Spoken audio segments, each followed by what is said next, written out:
Assalamualaikum warahmatullahi wabarakatuh.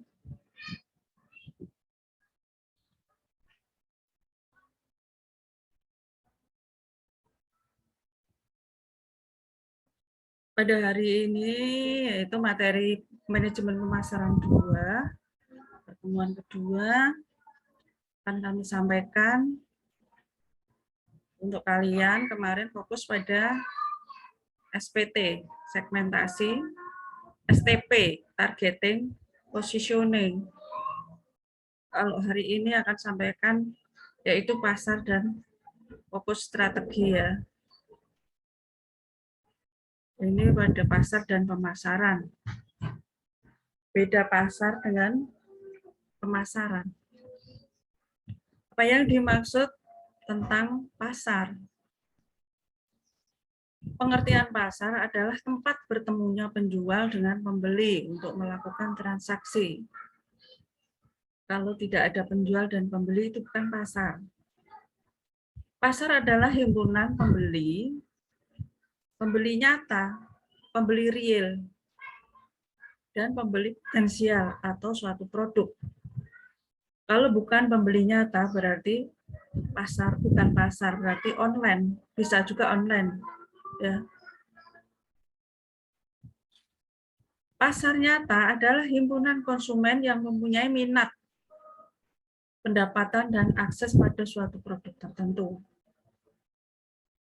Pasar potensial adalah himpunan konsumen yang memiliki minat tetapi tidak didukung oleh akses pendapatan. Nah, itu yang dinamakan pasar. Sedangkan pengertian pasar adalah upaya untuk menciptakan dan menjual produk dengan berbagai pihak dengan maksud tertentu. Itu pengertian dari pemasaran. Pemasaran itu menciptakan, membuat, menjual, mendistribusikan, dan mempromosikan. Itu pemasaran. Pasar bisa dikelompokkan berbagai macam, yaitu satu kelompok pasar terdiri dari pasar konsumen. Pasar konsumen itu isinya apa saja. Artinya apa? Pasar konsumen itu suatu individu, di perseorangan yang membeli barang atau jasa untuk dikonsumsi sendiri. Ini barang sampai akhir dikonsumsi, ya, bukan dijual kembali. Pasar industrial, pihak yang membeli barang atau jasa yang digunakan untuk menghasilkan barang atau jasa yang lain. Membuat industri, menciptakan, itu pasar industri. Itu tadi kelompok pasarnya.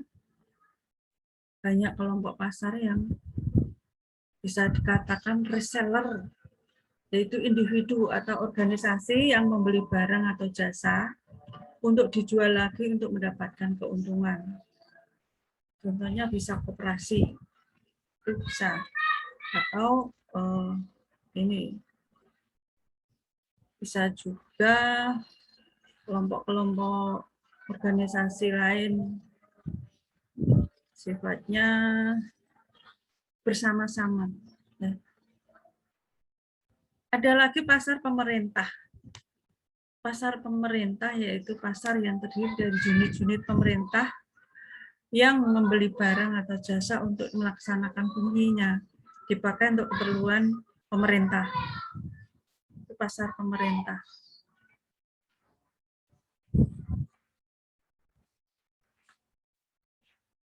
Membahas tentang pasar, yaitu harus ada pertimbangan. Pertimbangan secara matang. Kenapa? Ke pasar saja harus dipertimbangkan.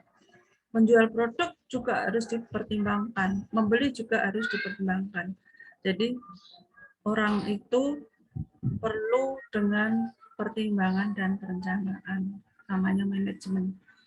Pertimbangan awal pemasaran yaitu apakah pasar yang akan dimasuki ada atau tidak. Di situ ada pasar atau tidak di daerah tersebut, umpama di kabupaten atau di daerah kecamatan, ada pasarnya atau tidak. Seberapa besar pasar tersebut, besar kecilnya dilihat.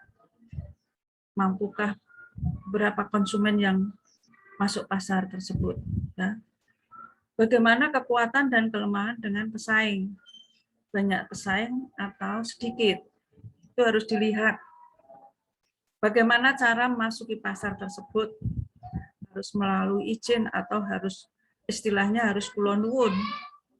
Harus pakai izin dinas pasar atau harus izin kelurahan atau harus izin koordinasi pasar tersebut, BPJS, BPJP.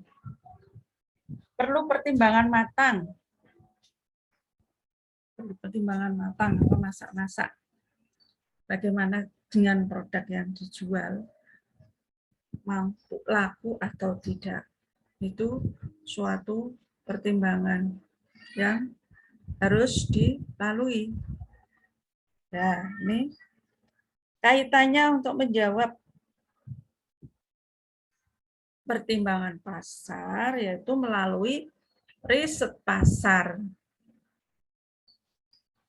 Ya, harus ada riset penelitian, survei, yaitu dengan melakukan survei untuk melihat kondisi pasar yang ada, menerjunkan tenaga untuk melakukan wawancara kepada pihak yang dianggap memegang peranan penting, misal calon pesaing secara diam-diam, tidak terbuka. Kalau terbuka nanti jawabannya tidak sesuai, tidak valid. Menyebarkan kuesioner ke calon konsumen. Di saat konsumen masuk atau di saat pasar itu hidup, rame-ramenya konsumen, itu dilakukan penyebaran konsumen dengan rendah hati atau istilahnya mohon izin. Menawarkan produk dengan pemasangan iklan seolah-olah barangnya sudah ada. Tapi hanya memberikan sampel yang secukupnya dibutuhkan di sasaran pasar tersebut. Selanjutnya ada permintaan dan penawaran. Hukum permintaan, makin rendah harga suatu barang, makin banyak permintaan atas barang tersebut. Sebaliknya makin tinggi harga suatu barang, makin sedikit permintaan atas barang tersebut. Tentu saja harganya rendah, banyak berbondong-bondong orang membeli. Makin banyak permintaan, makin banyak orang pesan. Tapi sebaliknya harganya melambung, jauh perhitungan untuk mengeluarkan keuangan untuk membeli barang tersebut. Hukum penawaran, makin tinggi harga suatu barang, makin banyak jumlah barang tersebut yang akan ditawarkan oleh para penjual. Karena kalau tidak ditawarkan, orang enggan untuk membeli. Bagaimana cara menawarkan barang yang tinggi tersebut dengan strategi juga. Dan sebaliknya, maka makin rendah harga sesuatu barang, makin sedikit jumlah barang yang ditawarkan oleh para penjual. Kalau harga rendah, nggak usah ditawarkan, orang sudah tahu kalau harganya, harganya turun, berarti orang akan banyak membeli. Faktor-faktor yang menentukan permintaan dan penawaran. Faktor-faktor yang menentukan permintaan dan penawaran yaitu yang menyebabkan permintaan atau suatu barang sebagai berikut. Dari harga barang itu sendiri. Barangnya bagaimana? Barangnya berkualitas atau tidak. Ya. Barangnya bagus atau tidak. Harga barang-barang lain yang mempunyai kaitan erat dengan barang tersebut. Pendapatan rumah tangga dan pendapatan rata-rata masyarakat. Ini menyangkut ekonomi sosial. Corak dan distribusi pendapatan dalam masyarakat. Coraknya itu ya berbagai variasi ya, tidak sama. Cita rasa masyarakat atau jumlah penduduk, ramalan mengenai keadaan di masa yang akan datang, penentu penawaran, harga barang-barang lain, ongkos produksi, biaya untuk memperoleh faktor-faktor produksi, biaya operasional, biaya pengiriman, biaya ya itu juga akumulasi di situ. Tujuan-tujuan dari perusahaan tersebut, tujuannya untuk menawarkan atau memberikan permintaan pada konsumen, itu tujuan dari perusahaan tersebut. Terus tingkat teknologi yang digunakan. Teknologinya memakai apa? Mungkin bisa memakai online atau dengan alat-alat internet atau dengan angkutan umum atau dengan apa saja. Nah, ini menginjak variabel segmentasi pasar. Variabel segmentasi pasar industrial ya, itu terdiri dari demografik, jenis industri besar perusahaan, lokasi perusahaan, pengoperasian atau teknologi yang difokuskan, kemampuan pelanggan, pendekatan pembeli ke organisasi berfungsi pembeli, sifat hubungan yang ada, karakteristik personal industri, kesamaan pembeli, sikap terhadap risiko atau kesetiaan itu pelanggan, faktor situasional, urgensi, pengguna khusus besar pesanan, itu dari variabelnya. Variabelnya terdiri dari tersebut yang saya sampaikan. Dan ini segmentasi pasar kemarin sudah sebagian hanya sampai ini judulnya kemarin segmentasi pasar, sasaran, pasar sasaran, posisi pasar atau positioning. STP yang kemarin tuh secara promosinya yang saya sampaikan yaitu kiat-kiat promosi. Kalau ini pada keseluruhan segmennya. Segmentasi pasar, pasar sasaran atau posisi pasar, segmentasi pasar membagi-bagi pasar menjadi beberapa kelompok pembeli berbeda yang mungkin memerlukan produk atau jasa yang berbeda pula. Variabel segmentasi pasar konsumen itu terdiri dari geografik, demografik, psikografik, behavioristik, perilaku. Yaitu perusahaan bisa memutuskan beroperasi di dalam suatu atau beberapa wilayah. Itu termasuk STP ya, segmentasi pasar, target, positioning, targeting, positioning. Itu. Ini masuk STP yang kemarin saya sampaikan, tetapi kemarin saya fokuskan pada promosi, kiat-kiat promosi. Ini sebagai pakar yaitu Kotler, pendapat segmentasi pasar itu menurut Kotler, segmentasi pasar yaitu suatu usaha pemisahan pasar pada kelompok-kelompok pembeli menurut jenis-jenis produk tertentu dan yang memerlukan bauran pemasaran tersendiri. Menurut Kotler, tidak ada satu cara yang khusus untuk menyusun segmentasi sebuah pasar. Ya. Berikut ini segmentasi pasar berdasarkan geografi, demografi, psikografi, dan behavioristik.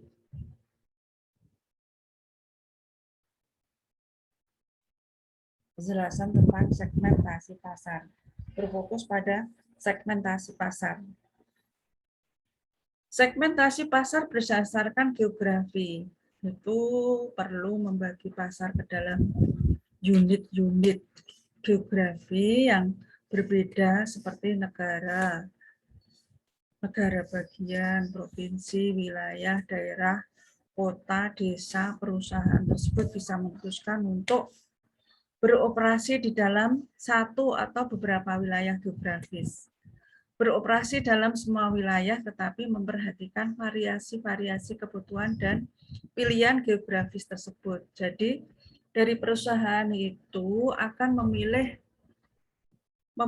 tempat, akan memilih di provinsi atau di kabupaten atau di desa-desa. Kalau di provinsi akan menjangkau ke wilayah, tetapi kalau di provinsi tidak ada, tidak bisa menjangkau ke wilayah. Tapi kalau di wilayah tidak menjangkau ke provinsi, ya. Jadi ke provinsi bisa menjangkau ke wilayah daerah-daerah atau sampai ke desa.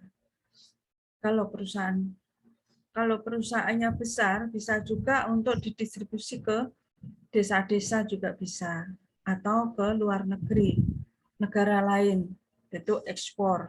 Itu segmentasi geografi menurut daerah. Ya. Bagaimana persaingannya itu tadi yang di atas? Adakah di wilayah provinsi, umpama provinsi Jawa Barat dengan Jawa Timur, produksi sudah di sana orang suka memakai produk apa, itu perlu ada survei juga. Jadi segmentasi pasar menurut geografi. Yang kedua, segmentasi pasar demografi. Apa yang dimaksud? Demografi merupakan pembagian pasar ke dalam kelompok-kelompok berdasarkan variabel-variabel demografi seperti usia, jenis kelamin, jumlah penduduk, jumlah keluarga, pendapatan, pekerjaan, jenjang pendidikan, kewarganegaraan. Itu yang dinamakan demografi. Itu menurut kelompok tersebut variabelnya ini. Kalau bisa dipakai jenis kelamin wanita dan pria. Ya, itu akan survei melihat kondisi di daerah-daerah tadi yang dari geografisnya tadi. Ada berapa jumlah orang penduduknya, ada berapa jumlah perempuannya, anaknya, remajanya, lansianya, orang tuanya. Nah, itu akan disurvei juga. Yang ketiga adalah segmentasi pasar psikografik. Dalam segmentasi psikografik, para pembeli dibagi ke dalam kelompok yang berbeda-beda berdasarkan kelas sosial, gaya hidup, ciri-ciri kepribadian. Pada kelas sosial, misalkan suatu masyarakat tertentu menunjukkan bahwa kelas sosial mempunyai pengaruh kuat terhadap pilihan seseorang terhadap mobil.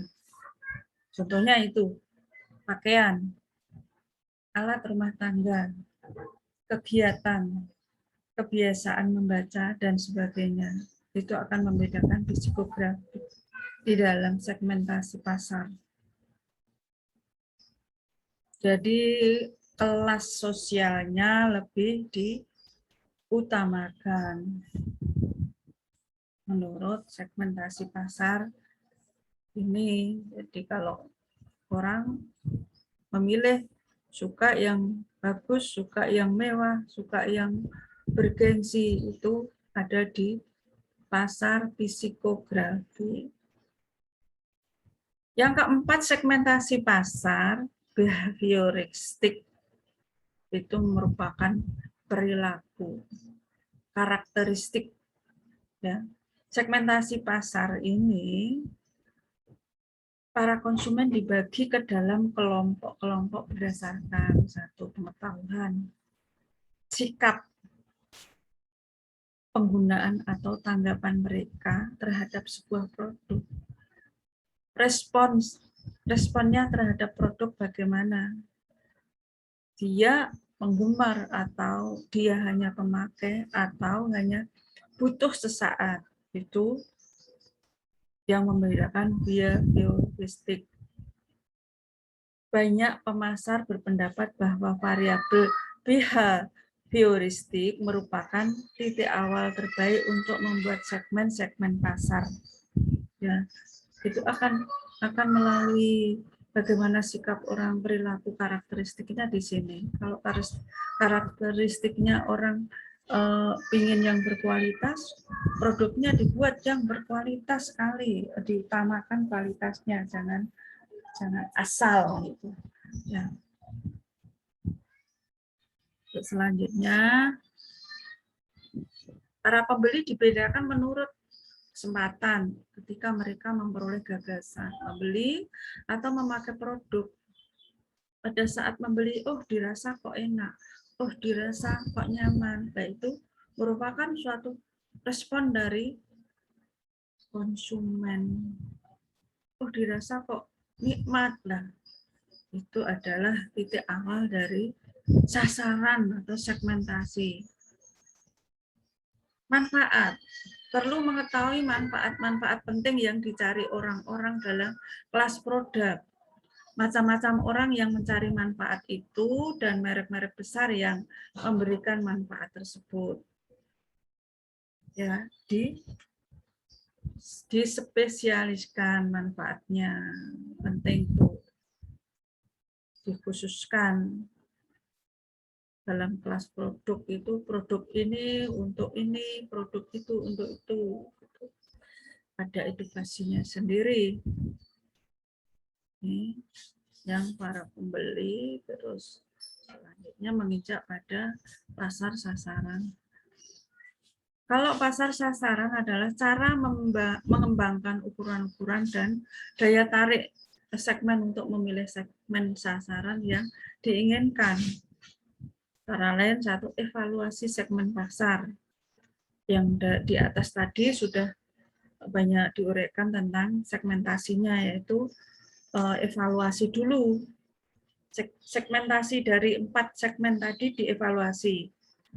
Meliputi satu, ukuran dan pertumbuhan segmen, struktural segmen yang menarik dari segi profitabilitas, dari segi keuntungan, untuk meraih keuntungan, dan sumber daya perusahaan. Pasti akan dievaluasi yang banyak menguntungkan yang mana gitu. Yang kedua, memilih segmen. Pemasaran serba sama, melayani semua pasar dan tawaran pasar, tidak ada perbedaan. Pemasaran serba aneka, merancang tawaran untuk semua pendapatan, tujuan atau kepribadian, pemasaran terpadu, khusus untuk sumber daya manusia yang terbatas. Jadi untuk kedua ini memilih segmen pemasaran terpadu, tujuan atau kepribadian untuk merancang bagaimana dirancang sedemikian rupa agar tidak ada perbedaan dalam pemasaran. Untuk SDM-nya ya, yang semuanya bisa memakai, semuanya bisa menggunakan. Jadi, tawaran pasar tidak ada perbedaan. Ini menjak positioning. Kemarin kan hanya fokus pada kiat-kiat promosi. Posisi pasar adalah posisi mana yang akan dimasuki setelah menentukan segmen berdasarkan, ya tadi segmen sudah, terus sasaran sudah, evaluasi ya, evaluasi dan memilih sudah. Sekarang posisi pasar mana yang akan dimasuki, yaitu umpama atribut, misal harga mahal atau murah. Contohnya yaitu atributnya di dalam kemasan itu harganya mahal atau murah, itu posisinya kesempatan pengguna minuman energik. Nah, terus kelas pengguna untuk dewasa atau anak-anak langsung menghadapi pesaing terbaik, saing kami yang terbaik, kelas produk untuk kecantikan atau kesehatan. Di positioningnya itu mau membuat produk apa, itu ada posisi pasar, mungkin kesehatan itu di mana harusnya posisinya. Kalau untuk kecantikan di mana itu harus ada atributnya. Bagaimana strategi? Strateginya melalui identifikasi keunggulan kompetitif dengan nilai terbesar produk, jasa, personel, dan citra. Memilih keunggulan kompetitif yang tepat, mewujudkan dan mengkomunikasikan posisi dipilih. Nek unggul, barangnya unggul dengan pesaing, produknya unggul berkualitas, ya secara apa ya, posisi dia akan menonjolkan atributnya. Untuk strategi tentang pasar, strategi tempat atau distribusi itu mempertimbangkan pembeli atau faktor pasar, karakteristik produk, pertimbangan pengawasan dan keuangan. Strategi distribusi, produk konsumen, produk industri. Bisa kalau produk konsumen itu bisa cara membuat kemasannya tersendiri, mungkin lebih kecil atau kemasannya lebih sedikit. Umpama contohnya sampo, itu akan ada kemasan sasetan. Sasetan itu untuk konsumen. Kalau produk industri itu bisa nanti dibuat besar-besar atau dibuat lebih volumenya lebih banyak. Bedanya ya. Strategi tempat atau distribusi. Strategi pemasaran adalah langkah-langkah yang harus dijalankan setelah menentukan segmen pasar, pasar sasaran, serta posisi pasar untuk mencapai tujuan perusahaan, yaitu kemarin juga saya sampaikan melalui strategi marketing mix. Isi marketing mix itu ada paketnya, 4 paket ini. Ini tidak bisa dipisah, produk, harga, lokasi, distribusi, dan promosi. Itu suatu paket berjalan bareng. Kalau tanpa itu gagal. Namanya bobor. Ini menyangkut strategi produk ya. Tadi strategi produk itu untuk memenuhi keinginan dan kebutuhan konsumen harus ada track ya. Menentukan logo dan moto. Bagaimana motonya? Bagaimana logonya? Harus memiliki arti, itu logonya. Harus menarik perhatian. Harus mudah diingat. Ya, logonya harus mudah diingat. Umpama produk sampo apa, sampo clear, apa sunsil, apa itu mudah diingat. Jangan terlalu panjang. Jangan terlalu susah diucapkan. Jangan terlalu sulit. Mudah dikenang, mudah diingat, mudah jadi memiliki arti, harus memiliki arti. Ya. Menciptakan merek mudah diingat, terkesan, hebat, dan modern, memiliki arti dalam arti positif, ya, menarik perhatian. Ya, menarik perhatian. Ini bagaimana supaya menarik perhatian? Mungkin dalam motonya, oh kalimatnya menyentuh hati nurani atau menyentuh perasaan gitu. Motonya itu, moto seperti kalian nanti kalau dalam menulis skripsi harus ada moto dan harus tahu artinya. Kadang ada yang menulis skripsi menulis saja tidak tahu artinya, itu tidak menarik perhatian. Menciptakan kemasan, ini yang B ya. Menciptakan kemasan, kualitas kemasan tidak mudah rusak. Bentuk atau ukuran termasuk desain menarik. Tidak mudah rusak, itu bisa dibuat dengan bungkus yang tebal atau bungkus dengan plastik yang tebal dan berwarna-warni. Ya. Kualitasnya juga dijaga.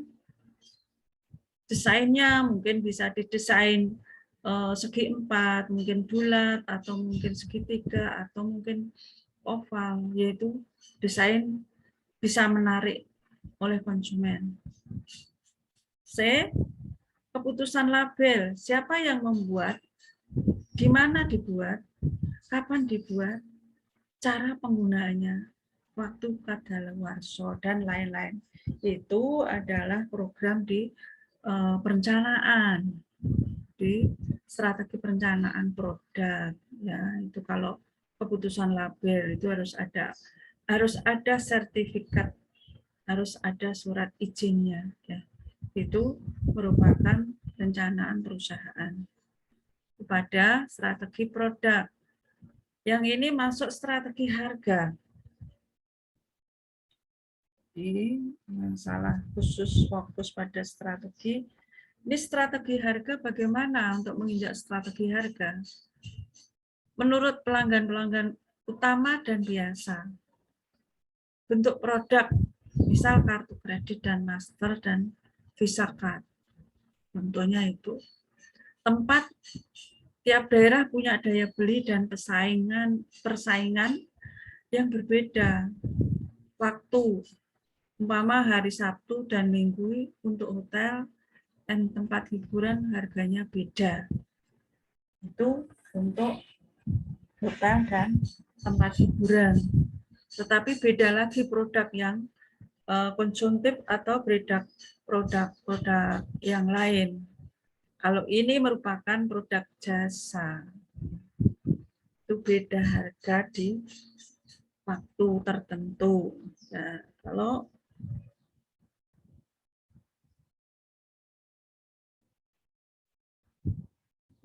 kalau strategi promosi kiat-kiat sudah saya sampaikan yang kemarin. Kalau penetapan harga untuk produk baru, market skimming pricing, harga awal ditetapkan tinggi dengan tujuan produk berkualitas tinggi. Jadi sudah direncanakan, sudah didesain dari awal. Jadi skimming itu otomatis ya, market skimming pricing, harga sudah dari awal sudah ditetapkan sekian.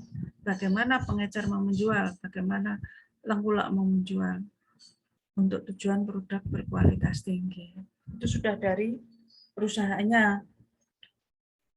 Market penetration pricing, yaitu penetapan harga rendah dengan tujuan menguasai pasar untuk bisa terjangkau ke seluruh konsumen.